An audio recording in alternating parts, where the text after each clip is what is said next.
Boa noite, queridos. Bom estarmos aqui para louvar a Deus, para engrandecer e exaltar o seu nome, porque Ele é digno de toda a honra e de toda a glória. Nós damos as boas-vindas a todos que estão nos assistindo, ou não só assistindo, mas cultuando ao Senhor juntamente conosco. Essa quarta-feira, com certeza, será uma quarta-feira de bênção na sua vida, porque nós estamos aqui para estudar a palavra de Deus e para orarmos. E Deus tem feito maravilhas no meio do seu povo. Que Deus nos abençoe. Vamos falar com o Senhor. Senhor, esse dia que nós escolhemos para prestar-te culto no meio da semana, é prova do nosso amor, a nossa gratidão por tudo aquilo que o Senhor tem feito em nossas vidas. É prova, ó Deus, também de que somos salvos.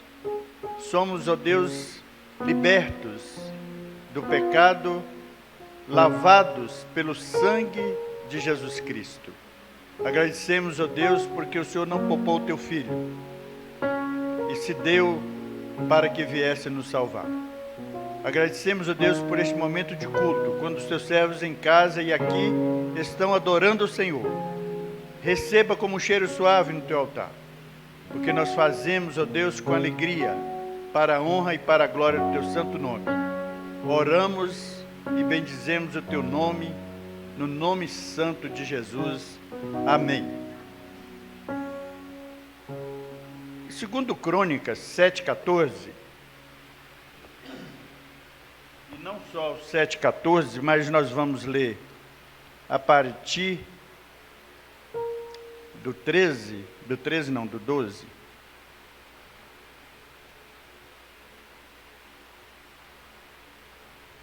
Diz o seguinte, a palavra de Deus: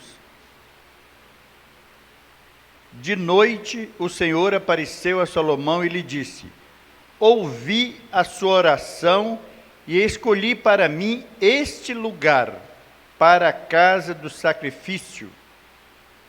Se eu fechar o céu, de modo que não haja chuva, ou se ordenar aos gafanhotos que consumam a terra, ou se enviar a peste entre o meu povo, se o meu povo que se chama pelo meu nome se humilhar, orar, me buscar e se converter dos seus maus caminhos, eu virei dos céus, perdoarei os seus pecados e sararei a sua terra. Mas o versículo 15, irmãos, diz: os meus olhos estarão abertos e os meus ouvidos estarão atentos à oração que se fizer neste lugar. Porque escolhi e santifiquei esse templo, para que nele esteja o meu nome para sempre. Os meus olhos e o meu coração estarão ali todos os dias. Se você andar diante de mim, como fez o seu pai Davi, fazendo segundo tudo o que eu ordenei, e guardando os meus estatutos e os meus juízos, também confirmarei o trono do seu reino, segundo a aliança que fiz com Davi seu pai, dizendo: nunca lhe faltará sucessor que governe Israel. Que Deus abençoe a sua palavra aos nossos corações. Queridos, em meio a tanta coisa que tem acontecido nesse mundo, e agora, diante de uma palavra dessa, realmente é motivo para nós voltarmos para o Senhor. Se o meu povo, que se chama pelo meu nome, orar, humilhar, você tem feito isso? Você tem orado? Tem humilhado diante do Senhor? Tem reconhecido que é um pecador, como nós ouvimos hoje não, domingo, pelo irmão Arnalberto? Você tem reconhecido isso? Se você reconhece, Deus é justo e fiel para perdoar os seus pecados. Sará a sua terra, sará a sua casa, sará a sua nação. E ele disse que toda peste, tudo isso acabará, se nós voltarmos para ele. Então, hoje é um dia em que nós nos reunimos para adorar ao Senhor e para orar, para clamar, levantar um clamor pela nossa nação, pelo mundo, pela nossa cidade e também, por que não, pela nossa igreja. Ouvi essa semana que o comércio, que as coisas estarão abertas aqui em Belo Horizonte. Nós ainda vamos pensar, vamos nos reunir, vamos ver como vamos fazer os cultos presenciais. Mas você na sua casa poderá levantar um clamor. E Deus, que é onisciente, estará vendo você e ouvindo o seu clamor. Faça isso em nome do Senhor Jesus. Nós vamos louvar a Deus neste momento. E eu convido as irmãs do louvor para que estejam conosco, louvando e agradecendo o nome do Senhor. E você poderá fazer na sua casa.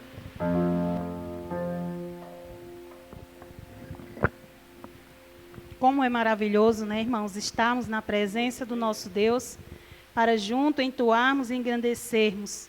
Como diz esse hino, quão formoso és, Rei do universo, tua glória enche a terra. Então vamos juntos louvarmos ao nosso Deus, que é o único digno de toda honra e toda glória. Amém.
Ainda em atitude de louvor e adoração ao nosso Deus, vamos entoar o cântico do cantor cristão de número 188, que tem por título o Evangelho. Amém.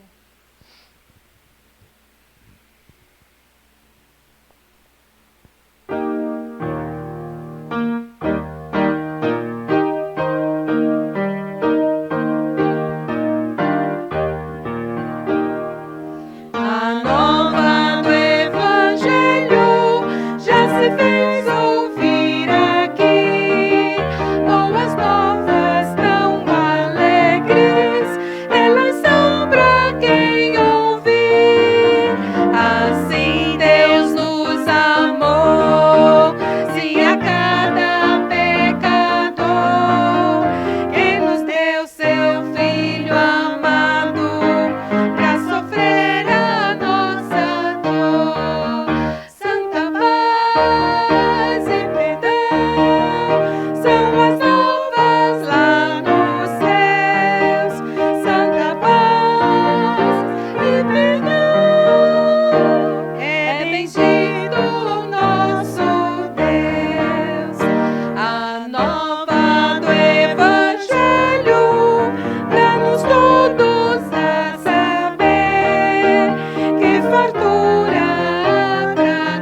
Que bom, né, irmãos? Louvarmos ao Senhor. O Senhor é digno de todo louvor e de toda honra e de toda glória. Amém? Graças a Deus por isso. E nós estamos fazendo isso com amor, porque nós amamos o nosso Deus. Amamos cultuar o nosso Deus. Queridos, todas as quartas-feiras, nós nos reunimos para louvar a Deus, para agradecê-lo, mas também para pedir, né?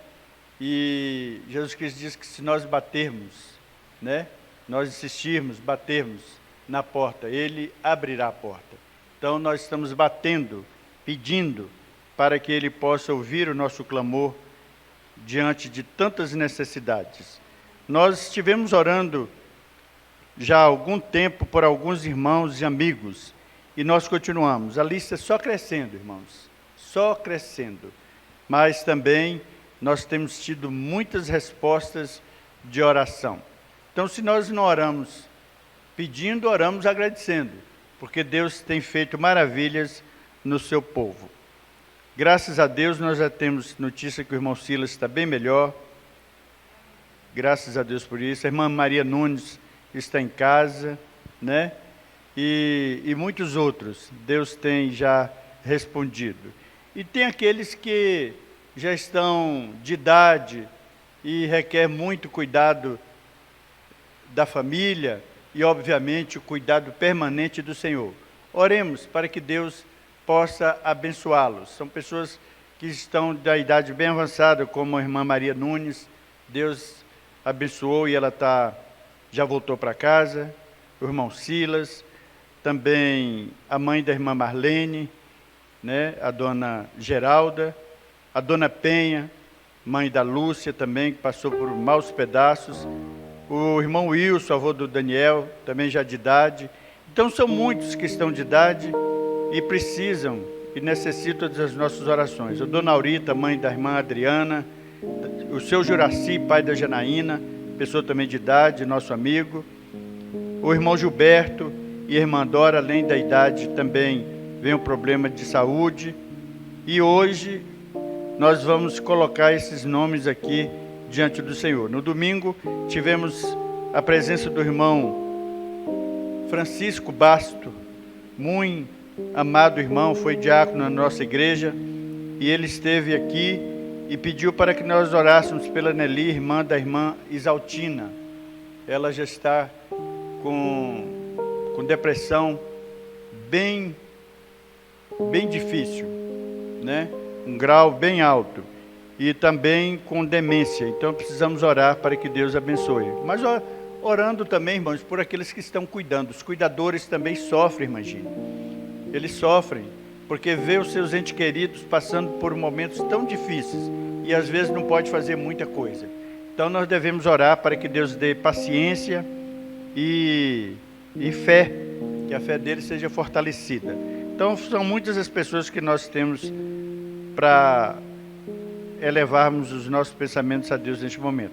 Mas nós queremos agradecer a Deus, porque amanhã, dia 4, duas pessoas muito queridas da nossa igreja, que é a nossa pianista, irmã Cláudia, e a Priscila, estarão completando mais um aninho de vida, né? Então, somando a Cláudia e a Priscila, dividindo por duas, dá duas jovens ainda. Então, nós agradecemos a Deus por essas vidas que são preciosas para a nossa igreja, para a nossa família, para todos aqueles que a cercam. Então, nós vamos orar neste momento. Coloque-se diante de Deus, você que está em casa, as suas necessidades, você que está aqui, coloque as suas necessidades diante do Senhor. Eu não sei quais são, mas Deus sabe. E você sabia que muita coisa que você não sabe que tem e está passando, Deus conhece o seu íntimo, sabe de tudo?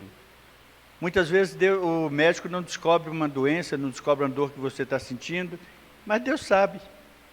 E Ele pode agir neste momento. Vai te dar o alívio, vai te dar a paz, vai te dar resignação, né? E nós temos que entender que a vontade de Deus, ela é perfeita, ela é agradável. Então vamos entender isso e aceitar a vontade de Deus. Pai de amor, como temos feito todas as quartas-feiras, além de louvarmos o Teu nome, porque isso é muito bom,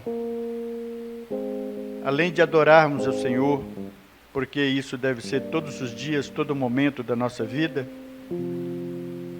nós nos colocamos também para trazer gratidões, graças e muitas graças ao Senhor por tudo aquilo que o Senhor tem feito em nossas vidas, a começar pela salvação em Cristo Jesus.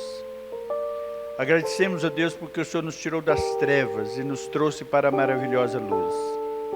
Agradecemos a Deus porque esse é o bem maior que o Senhor poderia dar ao homem.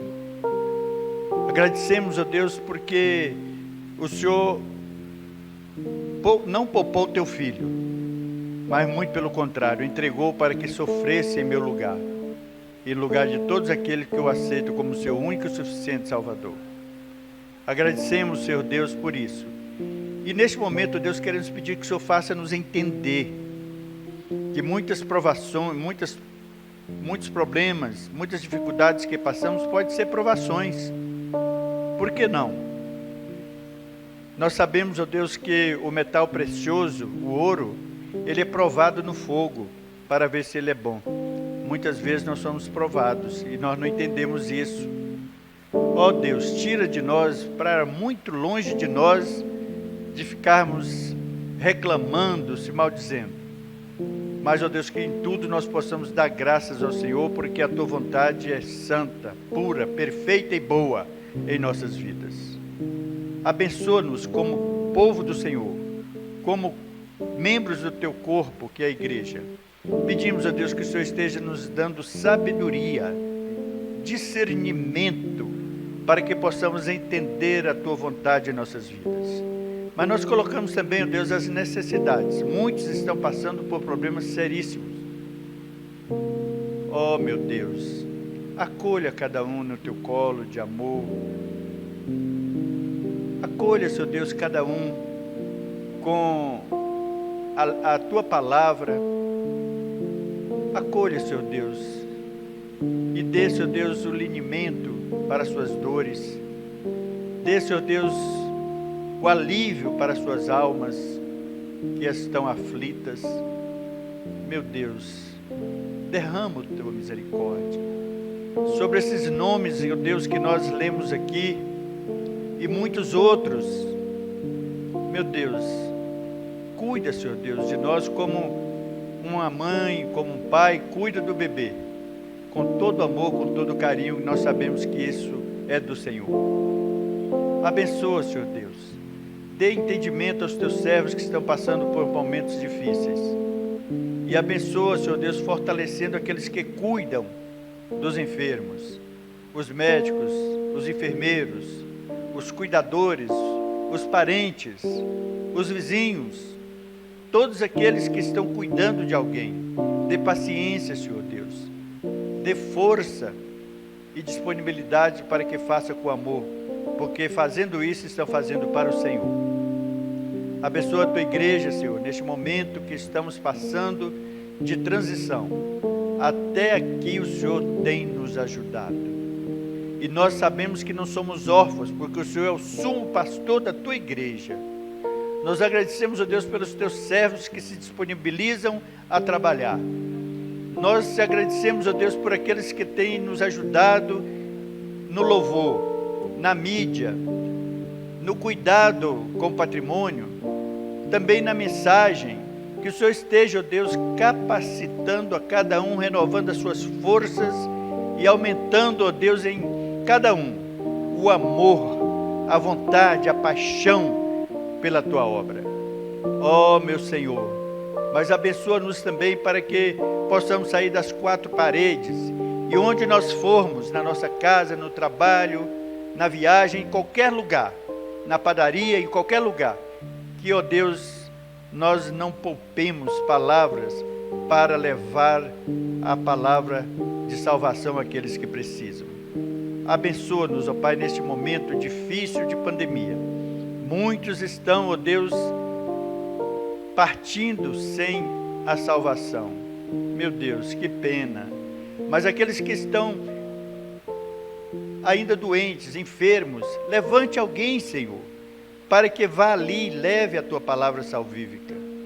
Nós, ó Deus, não temos interesse de incharmos aqui a igreja, ficar cheio de gente aqui, mas nós queremos povoar os céus com pessoas que são salvas e redimidas pelo sangue de Jesus Cristo. Abençoa, Senhor Deus, o Teu povo, desperta-nos para o evangelismo. Ó meu Senhor, abençoa as Tuas servas que estarão aniversariando amanhã, que elas, ó Deus, sejam gratas ao Senhor por tudo que o Senhor tem feito em suas vidas, e sobretudo, ó Deus, pelo presente maior que é a salvação em Cristo Jesus. Pedimos, ó Deus, agora uma bênção especial pela irmã Cláudia, que estará trazendo o estudo da Tua palavra, e tem feito com tanto esmero, com tanta dedicação, fazendo, Deus, com amor. Permita, Deus, que essa palavra também chegue impactando os nossos corações e possa, Senhor Deus, produzir frutos dignos de arrependimento para a glória do Teu nome. Abençoa a Tua serva, capacitando cada dia mais, e que ela, ó Deus, esteja sempre disponível, e que nós outros, ó Deus, possamos nos espelhar naqueles que têm feito a Tua obra, e possamos fazer da melhor maneira possível para agradar ao Senhor. Nós pedimos, Senhor, porque confiamos em Ti. Nós agradecemos, Senhor, porque somos gratos em tudo. Ó Deus, nós Te louvamos, nós Te adoramos, na beleza da Tua santidade, no nome de Jesus. Amém. Neste momento, queridos, nós vamos passar a palavra à irmã Cláudia, e ela estará trazendo estudo, e logo após ela estará encerrando o culto, e você na sua casa queira receber a bênção do Senhor nessa noite, e que o Senhor possa te abençoar não só nessa noite, mas em todos os dias da sua vida. Seja grato ao Senhor, porque Ele é bom e as suas misericórdias duram para sempre. Amém. Meus queridos, chegamos hoje ao nosso último estudo sobre o Evangelho de Marcos, baseado no livro Homens como a Mensagem, de John Stott. Hoje nós veremos sobre a mensagem de Marcos, veremos sobre o reino de Deus, a morte de Jesus e o custo do discipulado. Assim, encerrando essa série de 4 estudos sobre o Evangelho de Marcos. Os irmãos já puderam ler os versículos 14 e 15 do capítulo 1 de Marcos. Gostaria que os irmãos deixassem suas Bíblias abertas neste texto e nós então falaremos um pouquinho sobre o reino de Deus no Evangelho de Marcos. Marcos, irmãos, resume a pregação de Deus como uma mensagem sobre o seu reino. Depois de João ter sido preso, foi Jesus para Galileia, e este texto que nós já lemos no início do culto, de Marcos 1, 14 e 15, fala sobre isso. Jesus foi para Galileia, pregando o Evangelho de Deus e dizendo que o tempo estava cumprido. Vamos retornar ao texto? E depois que João foi entregue à prisão, veio Jesus para Galileia, pregando o Evangelho do reino de Deus e dizendo: o tempo está cumprido e o reino de Deus está próximo. Arrependei-vos e crede no Evangelho. Isso, palavras de Jesus. Marcos, irmãos, liga o Evangelho com a mensagem sobre a proximidade do reino de Deus anunciado por Jesus na Galileia. Considere o significado de reino de Deus no capítulo sobre Mateus, porque Mateus faz dele uma característica mais proeminente do ensino de Jesus do que Marcos. Como nós sabemos disso? Enquanto Mateus se refere ao reino do céu 50 vezes, irmãos, Marcos menciona apenas 15 vezes. Então, nós sabemos que Mateus fala mais sobre o reino de Deus, o reino do céu. O reino de Deus projetava-se como um futuro brilhante para os judeus. Nós vamos ver isso em Marcos 15, então eu gostaria que os irmãos abrissem em Marcos 15, versículo 43. Marcos 15, versículo 43. Chegou José de Arimateia, conselheiro honrado, que também esperava o reino de Deus, e ousadamente foi a Pilatos e pediu o corpo de Jesus. Então, quando chega José de Arimateia, um conselheiro honrado, que também esperava o reino de Deus, nós estamos observando aí que o reino de Deus era esperado pelo povo ali, naquele tempo. Quando o reino viesse, ele significaria o esmagamento dos inimigos de Deus e a confirmação de Israel como povo de Deus. Então, o reino de Deus já era bastante esperado e com um entusiasmo, com um desejo ardente. Contra este pano de fundo, irmãos, podemos resumir a mensagem de Marcos como segue: o reino de Deus está perto e prestes a chegar. Então, nós vamos voltar lá no capítulo 1, versículo 15. Marcos, no capítulo 1, versículo 15. Nós já lemos, vamos ler novamente. Palavras de Jesus. E dizendo: o tempo está cumprido e o reino de Deus está próximo. Arrependei-vos e crede no Evangelho. Então, Marcos resume o reino de Deus nestas passagens que nós vamos ler a seguir. Esta foi a primeira. O reino de Deus está perto, prestes a chegar. E é Marcos 1,15. Gostaria que os irmãos abrissem Marcos 11, no versículo 10. Marcos 11, versículo 10.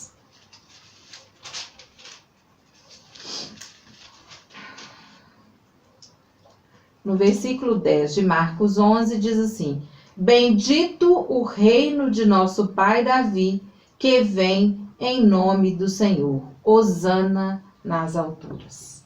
Isso no capítulo 11. Ele está perto porque Jesus veio. Vamos comparar esse texto de Marcos 11, 10 com Marcos 2, de 18 a 22. 18 a 22. Ora, os discípulos de João e os fariseus jejuavam e foram e disseram-lhe: por que jejuam os discípulos de João e os dos fariseus e não jejuam os teus discípulos? E Jesus disse-lhes: podem, porventura, os filhos das bodas jejuarem enquanto está com eles o esposo? Enquanto tem consigo o esposo, não podem jejuar. Mas dias virão em que lhe será tirado o esposo, e então jejuarão naqueles dias. Ninguém deita remendo de pano novo em roupa velha, doutra sorte, o mesmo remendo novo rompe o velho, e a rotura fica maior. E ninguém deita vinho novo em odres velhos, doutra sorte, o vinho novo rompe os odres e entorna-se o vinho, e os odres estragam-se. O vinho novo deve ser deitado em odres novos. Esta passagem, irmãos, sobre o jejum, há uma indagação: por que os discípulos de João e os dos fariseus jejuavam e os discípulos de Jesus não? Então, Jesus, não seria nem necessário lermos toda a passagem, mas só para os irmãos relembrarem. Mas Jesus responde que, porventura, podem jejuar os filhos das bodas enquanto está com eles o esposo ou o noivo? Então, Jesus está colocando aqui que ele está presente. Então, não havia necessidade do jejum. Jesus estando presente significaria que o reino de Deus estava perto, ou estava ali. O processo que enseja o pleno aparecimento do reino de Deus já foi iniciado. Nós vamos ver isso em Marcos 4, versículos 26 a 30. Ou versículo 26 e versículo 30. Então, Marcos 4, versículo 26 e versículo 30. E dizia, palavras de Jesus, o reino de Deus é assim como se um homem lançasse semente à terra. E o versículo 30. E dizia, palavras de Jesus, a que assemelharemos o reino de Deus? Ou com que parábola o representaremos? Então, aqui está dizendo que o processo do aparecimento do reino de Deus já havia sido iniciado, onde ele faz aqui, conta a parábola da semente e vai falar assim sobre o reino de Deus. Com toda a expectativa presente, é difícil entrar no reino. Nós vamos ver em Marcos 10, versículo 24. Os irmãos vão lembrar dessa passagem do versículo 10, 24.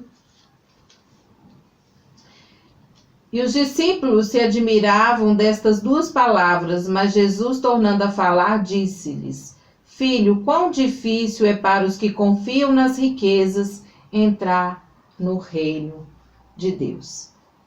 Os irmãos lembram, na quarta-feira passada nós falamos sobre essa passagem, que é a do jovem rico, que corre e se ajoelha diante de Jesus e pergunta, bom mestre, que farei para herdar a vida eterna? E Jesus tem aquele diálogo amoroso com ele, mas esse rapaz não entende e sai triste, porque tinha muitas riquezas. Então Jesus encerra falando quão difícil é para os que confiam em riquezas entrar no reino de Deus, porque eles colocam a sua confiança em algo que não é o Senhor. São as outras coisas, dão mais importância, dão mais valor aos bens do que a Cristo. Esta entrada, irmãos, não é certamente automática. Nós vimos aqui a passagem do jovem rico. Uma ação drástica pode ser necessária. Então, nós vamos ver o capítulo 9, no capítulo 9, versículo 47. Palavras de Jesus também, irmãos. E se o teu olho te escandalizar, lança-o fora. Melhor é para ti entrar no reino de Deus com um só olho do que, tendo dois, seres lançado no fogo do inferno. Então, Marcos ele faz considerações bastante pontuais a respeito do reino. Ele diz que o reino está perto, prestes a chegar, lá em Marcos 1,15. Ele fala que o reino está perto porque Jesus já veio. Marcos 11:10 e comparando também com Marcos 2:18 a 22, ele fala que o processo que ensejará o pleno aparecimento do reino já foi iniciado. Nós vimos isso em Marcos 4:26 e versículo 30.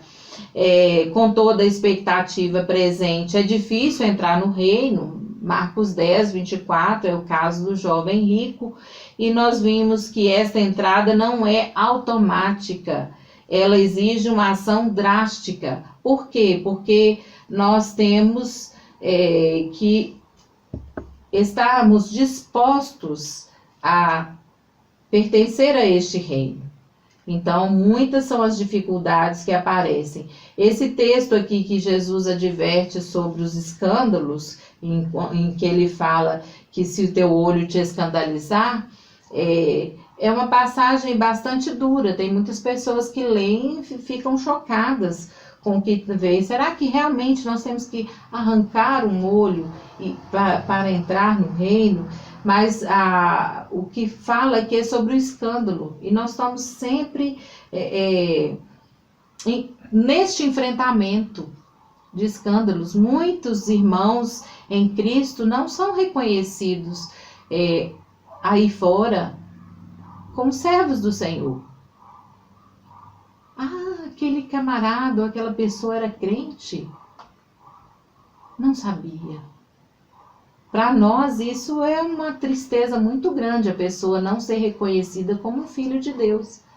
Quer dizer que as suas ações, a sua atividade que exerce, ou no lugar onde trabalha, onde estuda, onde está sempre presente, ninguém pode reconhecê-lo como filho de Deus. Então, Jesus fala desses escândalos, dessas coisas que dificultam a entrada da pessoa no reino. Porque como que entra no reino um que não pertence a ele? Então, nós temos que tomar muito cuidado, irmãos. E Marcos ressalta aí de maneira bem firme a esta palavra de Jesus. Na realidade, a entrada para o reino de Deus está aberta somente àqueles que deixaram tudo e seguiram a Jesus. Nós vamos ver isso em Marcos 10, no versículo 15 e no versículo 21. Em 15, palavras de Jesus: em verdade vos digo que qualquer que não receber o reino de Deus como um menino, lembra dessa passagem? Nós lemos no nosso estudo da semana passada. De maneira nenhuma entrará nele. Então, receber o reino como um menino. E no versículo 21, e Jesus, olhando para ele, o amou. Também lemos este versículo, em que Jesus entendeu a dificuldade daquele jovem e lhe disse: falta-te uma coisa, vai, vende tudo que tens e dá aos pobres, e terás um tesouro no céu, e vem, toma a cruz e segue-me.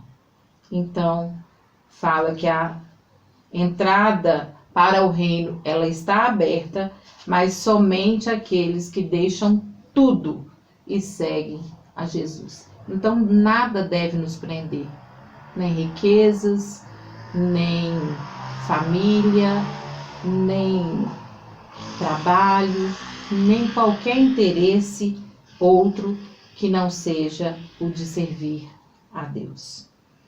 Irmãos, só esses textos e talvez mais algum outro texto em Marcos vai falar sobre o reino de Deus. Como eu disse, ele fala apenas 15 vezes sobre o reino.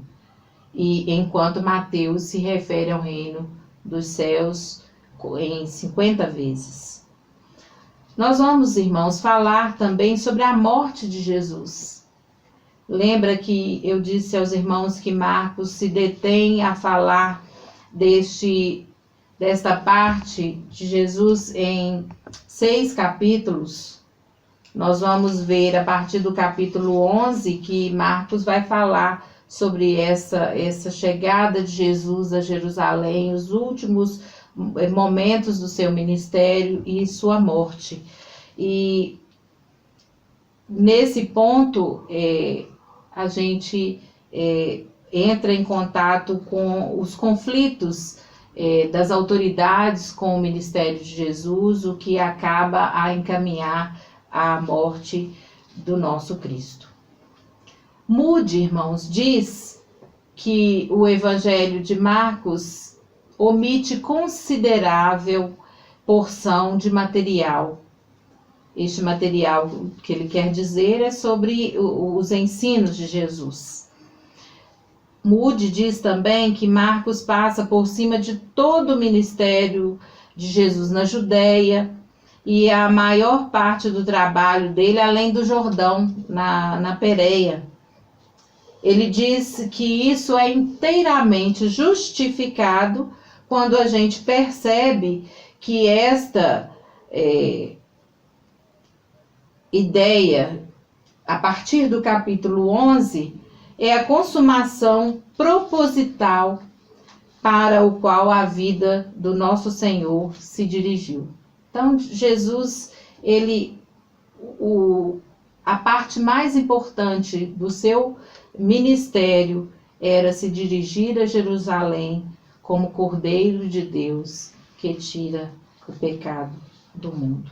Então, para Moody, é plenamente justificado o ministério ou a escrita do livro de Marcos a partir deste capítulo 11, porque ele acha que é para isso que o nosso Senhor veio. Concordando assim, então, com a visão de John Stott, quando ele fala aqui sobre a morte de Cristo. O Evangelho inicia com um conflito, irmãos. O conflito entre Jesus e o sistema religioso vigente, apontado logo cedo. Lá em Marcos 1, 22, os irmãos vão perceber que já ali começa o conflito de Jesus com as autoridades. Então, em Marcos 1, 22, gostaria que os irmãos abrissem, diz assim: E maravilhavam-se da sua doutrina, porque os ensinava como tendo autoridade e não como os escribas. Por que aí inicia um conflito? Porque Jesus ensina como quem tem autoridade. É o que diz o versículo. Ele ensina como quem tem autoridade e não como escriba. Torna-se, então, imediatamente claro que esse tom de autoridade será olhado como blasfemo pelos fariseus. Porque os fariseus, eles não gostavam deste tom que Jesus usava, porque Jesus não era um escriba, ele não era como um deles. Lá em Marcos 2, no versículo 6 e no versículo 7, os irmãos vão observar isso. Então, Marcos 2, versículos 6 e 7. E estavam ali assentados alguns dos escribas que arrazoavam em seus corações, dizendo: Por que dizeste assim blasfêmias? Quem pode perdoar pecados senão só Deus? Então Jesus começa a ter um momento de conflito com essas autoridades, porque eles consideram Jesus uma pessoa comum que não tem autoridade. E quando eles veem que Jesus demonstra esse tom de autoridade, então eles começam a arrazoar sobre Jesus. Jesus alega sua independência, irmãos, e autoridade de associar-se com os pecadores. Os irmãos vão lembrar, continuando aí no capítulo 2, mas indo já para o versículo 15 a 17, gostaria de ler com os irmãos. E aconteceu que, estando sentado à mesa em casa deste, também estavam assentados à mesa com Jesus e seus discípulos muitos publicanos e pecadores, porque eram muitos e os tinham seguido. Então os publicanos, os pecadores estavam seguindo Jesus e ali se sentaram com ele. E os escribas e fariseus, vendo-o comer com os publicanos e pecadores, olha os escribas e fariseus aí novamente, eles estavam vigiando Jesus, certamente, disseram aos seus discípulos: Por que come e bebe ele com os publicanos e pecadores? E Jesus, tendo ouvido isto, disse-lhes: Os sãos não necessitam de médico, mas sim os que estão doentes. Eu não vim chamar os justos, mas sim os pecadores ao arrependimento. Então os escribas e fariseus não aceitavam que Jesus, aquela pessoa que eles achavam falar com a autoridade se sentassem com os publicanos, se sentassem com os pecadores. Então eles estavam indagando de seus discípulos, dos discípulos de Jesus, por que Jesus se sentava com aquelas pessoas que para eles não eram boa gente.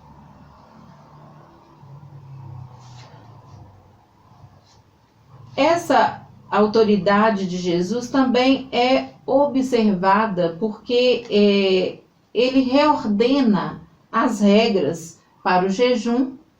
Está em 2, nós estamos no capítulo 2, em 18, no versículo 18 a 22.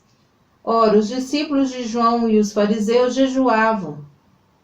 E foram e disseram: por que jejuam os discípulos de João e os dos fariseus e não jejuam os teus discípulos? Lembra que nós já lemos esse texto?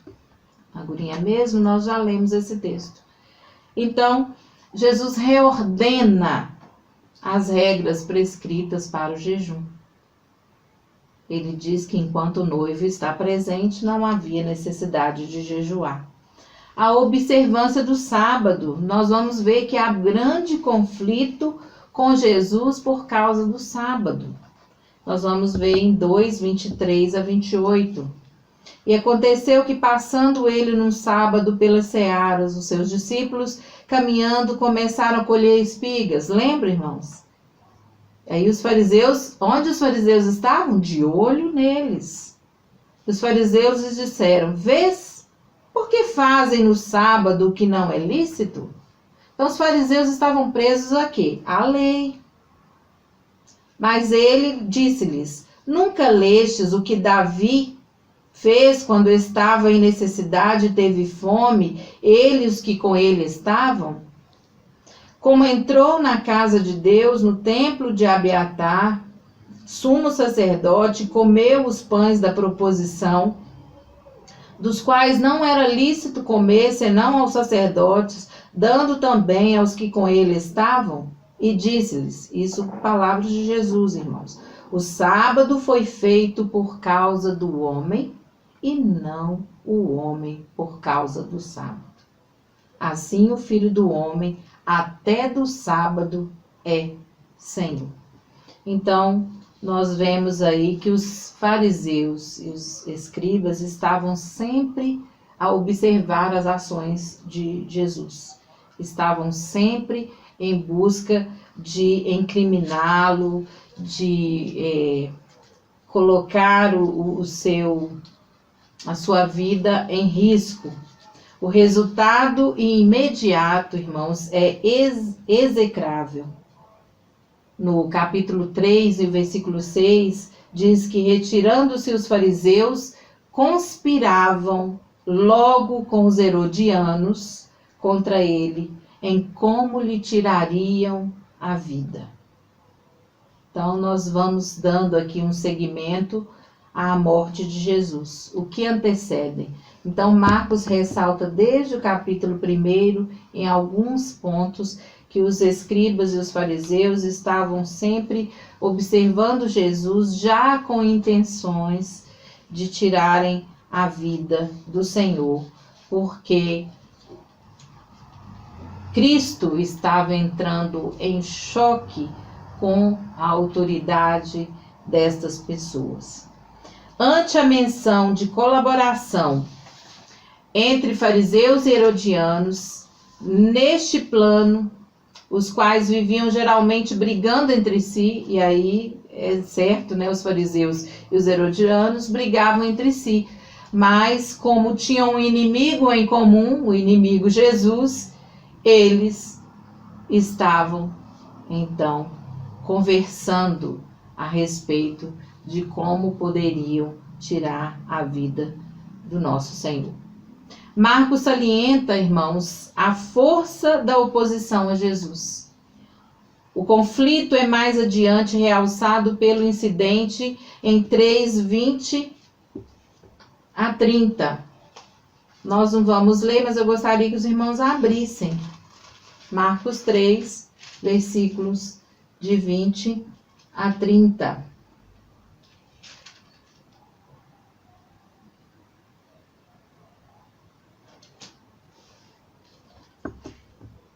nós vamos ver aqui que os professores da lei acusam Jesus de estar possuído de demônio. E Jesus, em contrapartida, acusa-os de blasfemar contra o Espírito Santo. Os irmãos vão ver que essa passagem ela é após a escolha dos 12 apóstolos, e aí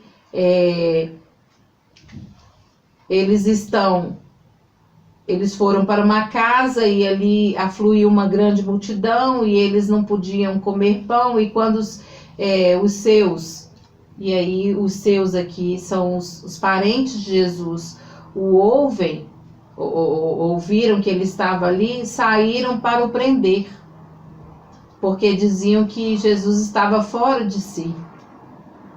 E aí começa, os escribas tinham descido de Jerusalém e começam a falar que Jesus tinha Beelzebu, que era pelo príncipe dos demônios que Jesus expulsava os demônios, e falando, e aí Jesus fala que um reino não pode se dividir, porque se tal reino está dividido, ele não consegue subsistir. Então dá esse diálogo ali, e eles estão acusando, os professores da lei, os escribas, estão acusando Jesus de estar possuído por demônio, e Jesus, em contrapartida, acusa de blasfemarem contra o Espírito Santo. Irmãos, com efeito, eles o estavam acusando de ser um falso profeta, para quem a penalidade era a morte. Nós vamos observar isso em Deuteronômio, no capítulo 13, de 1 a 5. Se os irmãos puderem abrir, eu vou ler para os irmãos. Este texto fala sobre o castigo dos falsos profetas e idólatras.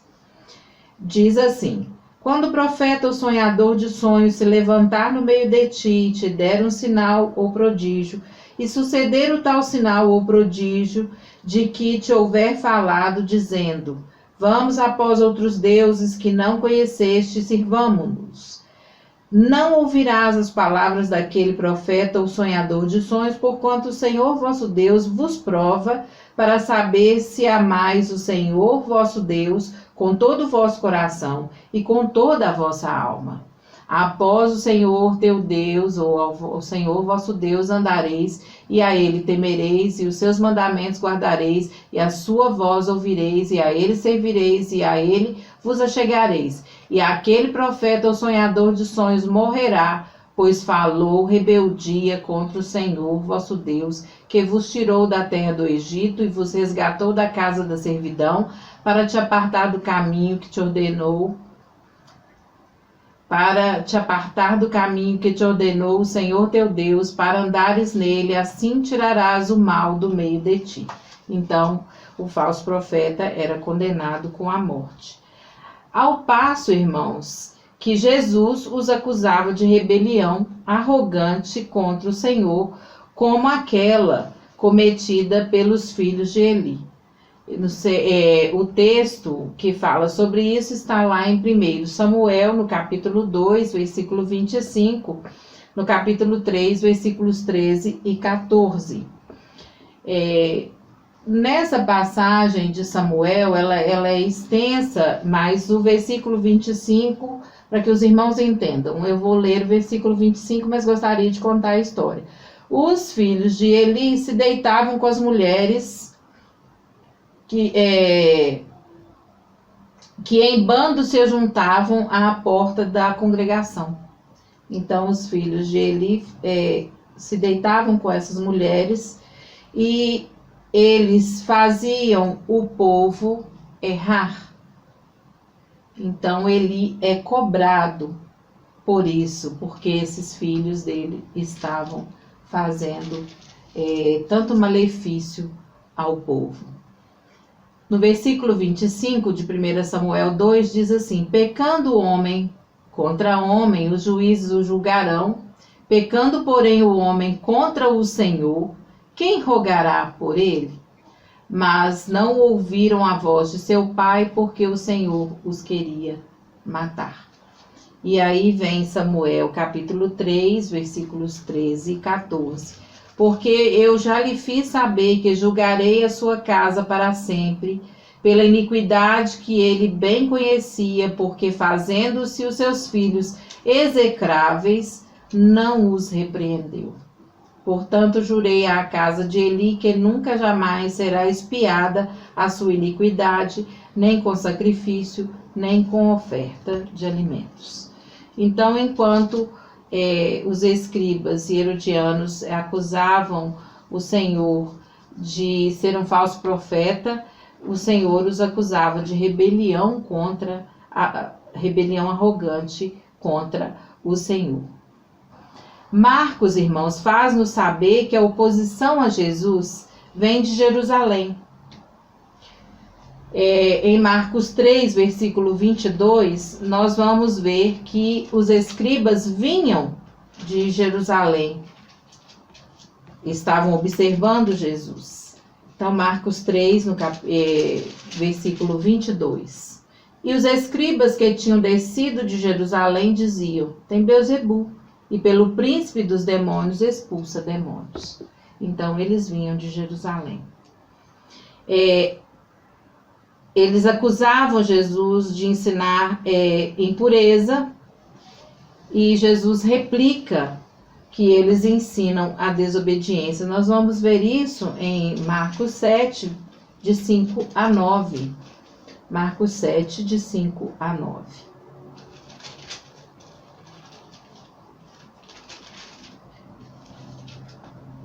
Depois perguntaram-lhe os fariseus e escribas: por que não andam os teus discípulos conforme a tradição dos antigos, mas comem pão com as mãos por lavar? E ele respondendo disse-lhes: bem profetizou Isaías acerca de vós, hipócritas, como está escrito: este povo honra-me com os lábios, mas o seu coração está longe de mim.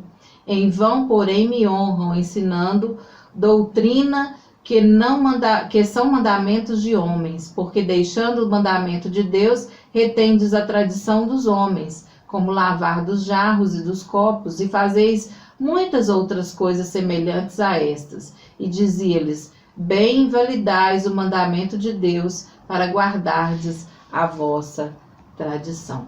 Nós sabemos que os fariseus eram zelosos pelas tradições.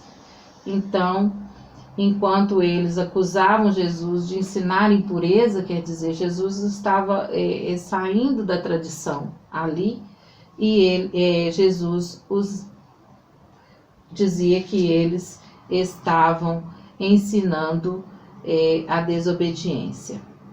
Com este conflito tramado nos bastidores, irmãos, não nos surpreende a reação dos discípulos quando Jesus decide viajar a Jerusalém.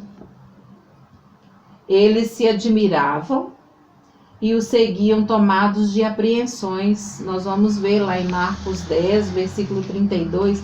Nós já lemos esse versículo acho que no estudo passado, na quarta-feira passada, nós lemos esse versículo também. E iam no caminho, subindo para Jerusalém, Jesus ia diante deles, e eles maravilhavam-se e seguiam-no atemorizados. E tornando a tomar consigo os 12, começou a dizer-lhes as coisas que lhe deviam sobrevir. Jesus estava a caminho de Jerusalém e os discípulos ali estavam seguindo Jesus, admirados e tomados, de temor, porque Jesus havia dito que estaria indo para ser morto. Irmãos, por esse tempo, contudo, surgem 2 desdobramentos adicionais. Neste período que Jesus segue para Jerusalém, ocorre 2 desdobramentos. Primeiramente, irmãos, a oposição a Jesus se estende. Sua família pensa que ele está louco. Se os irmãos pensarem lá, voltarem o texto de Marcos 3, no versículo 21, eu já falei com os irmãos anteriormente aqui nesse estudo, que a família de Jesus pensa que ele está louco e sai para o prender. No versículo 21 do capítulo 3, e quando os seus ouviram isto, li esse texto nesse estudo, saíram para o prender porque diziam, está fora de si. Então, nesse tempo de ministério de Jesus, ele encontra situações que trazem para ele problema. Primeiro aí, que é apontado por Marcos, é a família de Jesus, rejeição da família de Jesus. Depois ele encontra uma outra oposição a ele, os gesarenos. Eu não sei se os irmãos lembram, quando ele cura o menino endemoniado, então os gesarenos pedem que ele se afaste da sua cidade. Esse texto está lá em Marcos 5, nós também já lemos. Nós não lemos especificamente o versículo 17, mas nós falamos sobre o endemoniado que Jesus curou. E aí, no versículo 17, começaram a rogar-lhe que saísse de seus termos. Então, Jesus, ele encontra oposição em sua família, ele encontra oposição pelos gesarenos que pedem que ele saia de seus termos, quer dizer, da sua cidade, dali, das proximidades. Sua própria cidade, irmãos, ficou escandalizada com seus atos. Nós vamos ver isso em Marcos 6, no versículo 3, que diz assim, não é este o carpinteiro, filho de Maria, irmão de Tiago, e de José, e de Judas, e de Simão? E não estão aqui conosco suas irmãs? E escandalizavam-se nele. Então, sua própria cidade estava escandalizada. E nós já sabemos que os discípulos estavam arriscados a ser contaminados com o fermento dos fariseus. Lembra que também já lemos Marcos 8. Em Marcos 8, versículo 15, nós vamos ver que os discípulos estão contaminados aí. E ordenou-lhes dizendo, olhai, guardai-vos do fermento dos fariseus e do fermento de Herodes. Aqui, mais acima, nós falamos sobre os fariseus e herodianos nesse plano para matar Jesus. Nós vemos aqui Jesus chamando a atenção dos discípulos que estão se arriscando a ser contaminados por este fermento dos fariseus, que era esse povo que estava preso às tradições e estavam assim contaminando os discípulos. Pedro tenta fazer o trabalho de Satanás. Os irmãos lembram também desse texto, lá em 8:33, quando ele fala, quando Jesus repreende a Pedro. Aliás, Pedro repreende Jesus primeiro, né? Pedro tenta, no 32, e dizia abertamente essas palavras, e Pedro tomou a parte e começou a repreendê-lo, porque ele falou que ele haveria de ir para Jerusalém e ele iria morrer. E aí o Pedro, assustado talvez, né? Começa a repreendê-lo. E não sei se os irmãos lembram que antes disso, um pouquinho, Pedro fala que ele é o Cristo. Então, Pedro reconhece que ele é o Cristo, no versículo 29 do capítulo 8. Quando chega no versículo 31, Jesus começa a ensinar que o Filho do Homem, importava que o Filho do Homem padecesse muito e que ele fosse rejeitado pelos anciãos, principais sacerdotes, e pelos escribas, e que fosse morto, mas depois de 3 dias ele ressuscitaria. E ele falava isso abertamente aos seus discípulos. Então Pedro vai e o toma à parte e o repreende, fala que para ele não dizer isso abertamente. E aí vem o versículo que eu disse aos irmãos de capítulo 8, 33. Mas ele, virando-se e olhando para os seus discípulos, repreendeu a Pedro, dizendo: Retira-te de diante de mim, Satanás, porque não compreendes as coisas que são de Deus, mas as que são dos homens. Irmãos, nós vemos aí que Marcos coloca em detalhe essas oposições que Jesus tem, e são desdobramentos adicionais. Por que se chama de desdobramentos adicionais? Porque os fariseus e os herodianos e os escribas já estavam em perseguição a Jesus. Eles já estavam tentando achar uma ocasião para a morte de Jesus. E acrescenta-se a isso as oposições que Jesus tem em sua própria família, entre os gesarenos, entre a sua cidade, seus próprios discípulos, Pedro, né, nesse caso, fazendo o trabalho de Satanás.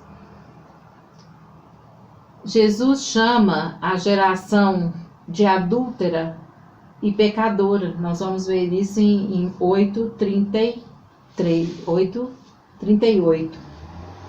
Porquanto qualquer que entre esta geração adúltera e pecadora se envergonhar de mim, de minhas palavras, também o Filho do Homem se envergonhará dele, quando vier a glória de seu Pai com os santos anjos. Nós vemos aqui que Jesus está falando para essa geração que está se envergonhando dele, ou que está em oposição a ele. Irmãos, o segundo desdobramento ocorre repentina e inesperadamente, quando Pedro, falando por todos os discípulos, declara que Jesus é o Cristo. Já falei isso, que ele fala que ele é o Cristo e logo depois ele faz o serviço de Satanás. Mas esse desdobramento aciona algo importante, porque imediatamente após isto, Jesus anuncia sua morte. Quando há esse reconhecimento dos discípulos que Jesus é o Cristo, ele anuncia sua morte, e que a sua morte está próxima. Então começou ele a ensinar-lhes que era necessário que o Filho do Homem, e nós já lemos aqui, que o Filho do Homem sofresse muitas coisas, fosse rejeitado pelos anciãos, pelos principais sacerdotes e escribas, e morto, e depois de 3 dias ressuscitasse, como nós lemos em 8:31. Assim, o que os fariseus e herodianos estão tramando por suas próprias razões deve acontecer não porque eles querem, mas porque está escrito que do Filho do Homem que ele devia padecer muito e ser aviltado. Por razões inteiramente humanas, irmãos, e políticas, as autoridades querem matar Jesus, enquanto ele caminha determinado em direção à sua armadilha, por razões inteiramente celestiais. Então, por razões humanas e políticas, as autoridades querem matar Jesus, mas Jesus está em direção a essa armadilha por razões celestiais e escriturísticas. Ele reitera a predição do seu sofrimento, morte e ressurreição iminentes em 3 momentos seguidos antes de chegar finalmente a Jerusalém. No capítulo 9, versículo 31, então os irmãos podem ver, capítulo 9, versículo 31, porque ensinava seus discípulos e lhes dizia: o Filho do Homem será entregue nas mãos dos homens e matá-lo-ão, e morto ele ressuscitará ao 3º dia. No 10, 32 a 34, e iam no caminho subindo para Jerusalém, lemos esse texto, e Jesus ia diante deles, e maravilhavam-se, e seguiam atemorizados, e tornando a tomar consigo os 12, começou a dizer-lhes as coisas que lhe deviam sobrevir. Eis que nós subimos a Jerusalém, e o Filho do Homem será entregue aos principais sacerdotes e aos escribas, e o condenarão e o entregarão aos gentios, e o escarnecerão e o açoitarão e cuspirão nele e o matarão, e ao terceiro dia ressuscitará.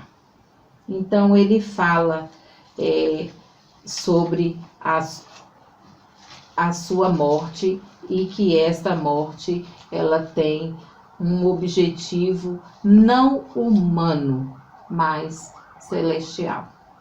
O último desses pronunciamentos, irmãos, e particularmente significativo, ele faz quando ele fala que quem quiser tornar-se grande entre vós, será esse o que vos sirva. E quem quiser ser o primeiro entre vós, será servo de todos. Pois o próprio Filho do Homem não veio para ser servido, mas para servir e dar a sua vida em resgate de muitos. Está no capítulo 10, de 43 a 45. Somente aqui, irmãos, Marcos nos oferece a compreensão das Escrituras, nas quais estava escrito que o Cristo devia morrer. Então, Marcos fala em vários momentos que o Cristo devia morrer. Nessa afirmação, Jesus recorre, irmãos, à expressão de Isaías 53. Lá em Isaías 53, Cristo é identificado como servo do Senhor, que carrega os pecados do povo de Deus, enquanto é desprezado e rejeitado e conduzido a uma morte violenta. Está no capítulo 53 de Isaías, a partir do 3º versículo. Definitivamente, irmãos, o conflito com as autoridades alcança uma nova intensidade quando Jesus começa a ministrar em Jerusalém. Quando Jesus começa a ministrar em Jerusalém, a situação fica mais intensa. A história tem uma nova dramática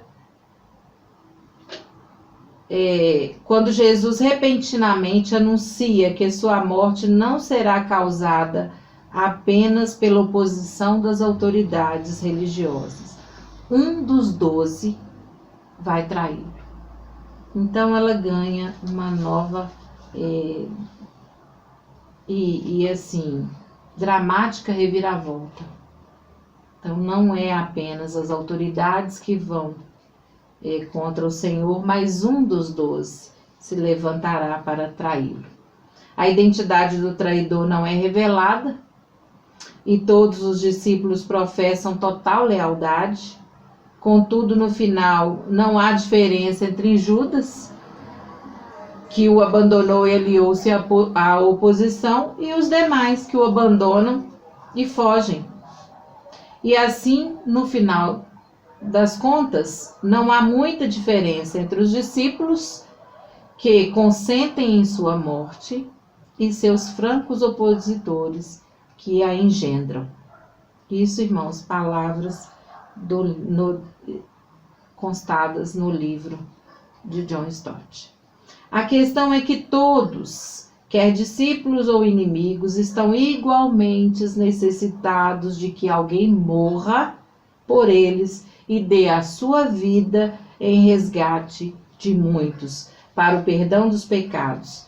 Para Marcos, irmãos, é primordialmente sua morte que valida a alegação de que Jesus é o Cristo, o Filho do Deus vivo. Logo após a sua morte, o centurião postado junto à cruz, nós falamos sobre isso no estudo passado, se convence da verdade. Verdadeiramente este homem era filho de Deus. Nós lemos esse texto em 15:39. Então, irmãos, nós vimos aí que a caminhada de Jesus para a morte se deu, na realidade, desde o primeiro capítulo de Marcos. Pontualmente, em alguns textos, vão declarando o propósito da vinda de Cristo. Qual é o custo do discipulado, na visão de John Stott? Ao tempo em que escreveu seu evangelho, Marcos teve de enfrentar e superar seus medos. E talvez como resultado de sua batalha, ele apresenta mais agudamente do que os outros evangelistas o alto custo requerido dos seguidores de Jesus. Então, convocando a multidão e juntamente os seus discípulos, disse-lhe: se alguém quiser vir após mim, a si mesmo se negue, tome a sua cruz e siga-me.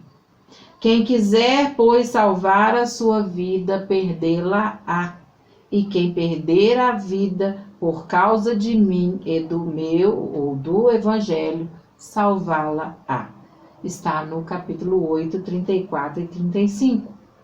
Jesus faz, irmãos, esta convocação logo depois de anunciar sua própria morte pela primeira vez.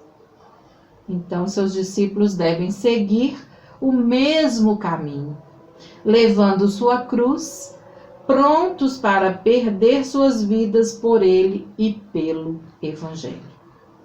O significado, irmãos, desta autorrenúncia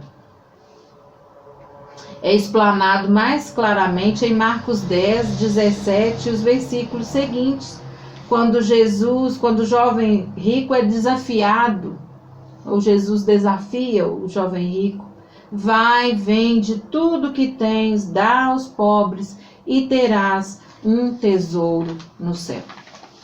É um desafio. Então vem e segue-me. No capítulo 10, versículo 21. Ele, porém, relutou.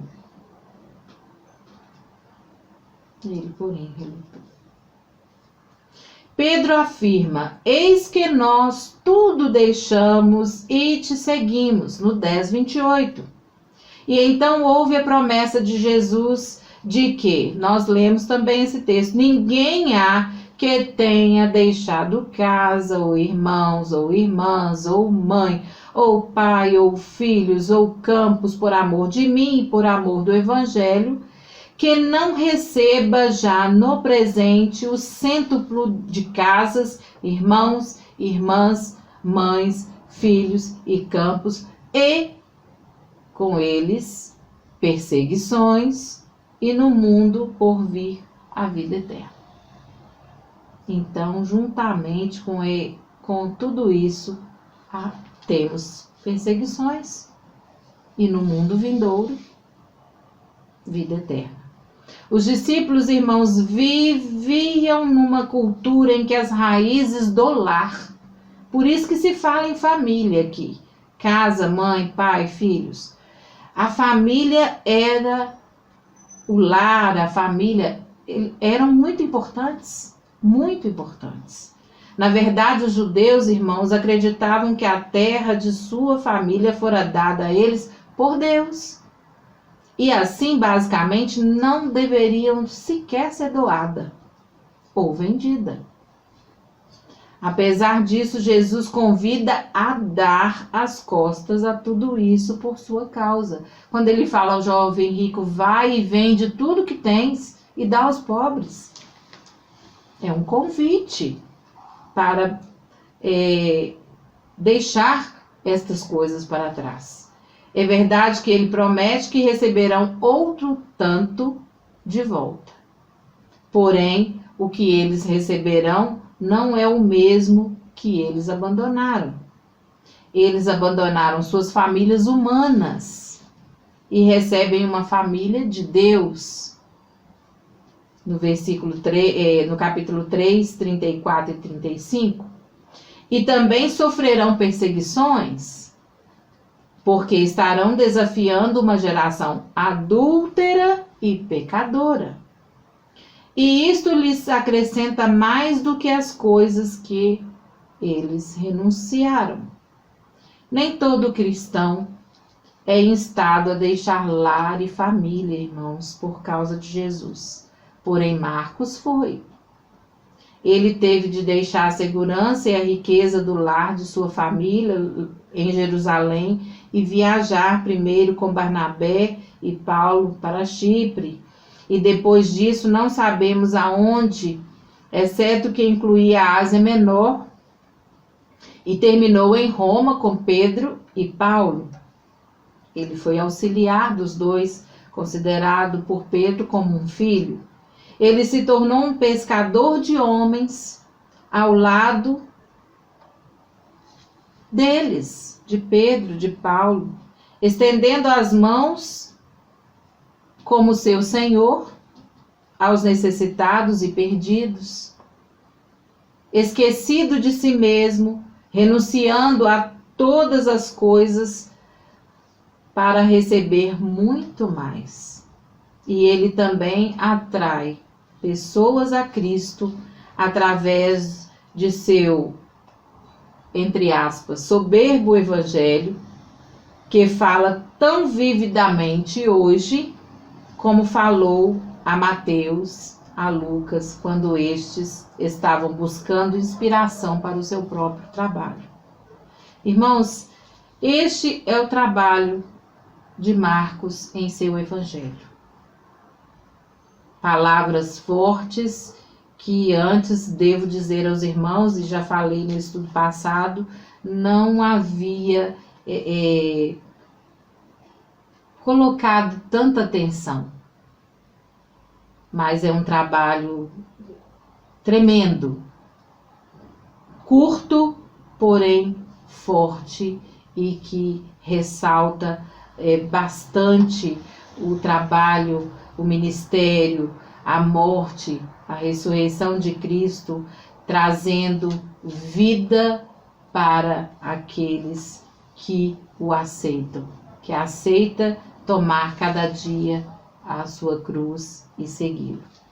Vou terminar, irmãos, este estudo com palavras de John Stott. É um texto, palavras que ele escreveu que eu achei tão assim, são profundas, porque elas falam de algo que nós sabemos e reconhecemos. Antes que possamos começar a ver a cruz como algo feito para nós, nos conduzindo à fé e à adoração, temos de vê-la como algo feito por nós, nos conduzindo ao arrependimento.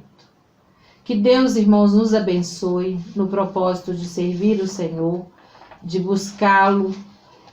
Sei que com este estudo não falei tudo que eu poderia falar, e de fato, em 4 estudos, por uma ignorância minha, achar que daria tempo de falarmos com tanta força e fluidez e para dar o recado, dividimos mal. Poderíamos ter separado mais tempo para este estudo, para que pudéssemos então falar de tudo que este livro, Homens com uma Mensagem, fala a respeito deste evangelho e dos demais evangelhos.